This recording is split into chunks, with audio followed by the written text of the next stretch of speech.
आज महाराज कंजूस के दादाजी की मूर्ति स्थापित हो रही है। इस खुशी में महाराज उनकी फेमस रेसिपी का हलवा बना रहे हैं। ज्ञान अधूरे, पिछली बार हलवा सही नहीं बना था, इस बार रेसिपी के हिसाब से ही सारे आइटम्स डालेंगे। इसके अनुसार 10 किलो सूजी को 5 किलो घी के साथ अच्छे से भूनना है। महाराज ने 5 और 10 किलो वजन के बट्टों से दोनों सामग्रियां तोल ली। ये गए दोनों कढ़ाई में। और बताओ, और इसमें जाएगी 12 किलो चीनी। है ये कैसी रेसिपी है? लाओ 12 किलो का वजन। 12 किलो? अरे महाराज, हमारे पास तो 5 और 10 किलो ही हैं। ऐसा है तो जल्दी बाजार से 12 किलो का वजन ले आओ। महाराज, बाजार आने जाने में ही 2 घंटे लगेंगे, तब तक तो हलवा जल जाएगा।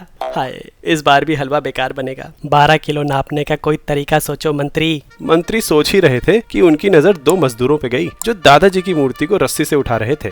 तगड़े मजदूर के पास ज्यादा दम है, उसकी फोर्स भी ज्यादा होगी, तभी उसके तरफ की रस्सी वर्टिकल से कम एंगल बना रही है। एंगल देख के फोर्स का अंदाजा लग रहा है। महाराज आइडिया, यहाँ वेक्टर एडिशन इस्तेमाल कर सकते हैं। ये क्या चीज है? वेक्टर क्वांटिटीज जैसे वेलोसिटी या फोर्स का जोड़ उनके मैग्नीट्यूड के साथ साथ उनकी डायरेक्शन पे भी निर्भर करता है। अगर रिजल्टेंट फोर्स को बदलना है तो वेक्टर्स का मैग्नीट्यूड चेंज किए बिना भी केवल उनकी डायरेक्शन यानी एंगल को चेंज करके ये अचीव किया जा सकता है। मंत्री ने 2 पुलीज और रस्सियां ली।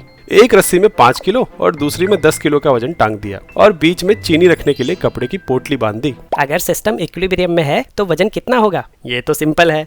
एक तरफ 5G न्यूटन की टेंशन फोर्स लग रही है और दूसरी तरफ 10G न्यूटन की। दोनों मिलके 15G न्यूटन यानी 15 किलो वजन उठाएंगे। हाँ, लेकिन तभी जब दोनों रस्सियों के बीच का एंगल 0 हो। अगर एंगल बढ़ाएं तो दोनों के हॉरिजॉन्टल कंपोनेंट्स एक दूसरे को बैलेंस करेंगे और वर्टिकल यानी ऊपर की डायरेक्शन में फोर्स 15G न्यूटन से कम लगेगी। यानी इस सिस्टम को इक्विलिब्रियम में होने के लिए अब यहाँ कम वजन लगाना पड़ेगा। समझा? अब ये सिस्टम कम वजन से बैलेंस होगा, लेकिन उसकी वैल्यू कैसे नापेंगे? ये वाला एंगल नाप के। बीच में 12 किलो वजन के लिए रिजल्टेंट फोर्स 12G न्यूटन की होनी चाहिए। यहाँ parallelogram law of vector addition इस्तेमाल कर सकते हैं। इसके अनुसार किसी भी वेक्टर का जोड़ ऐसे लिखा जा सकता है।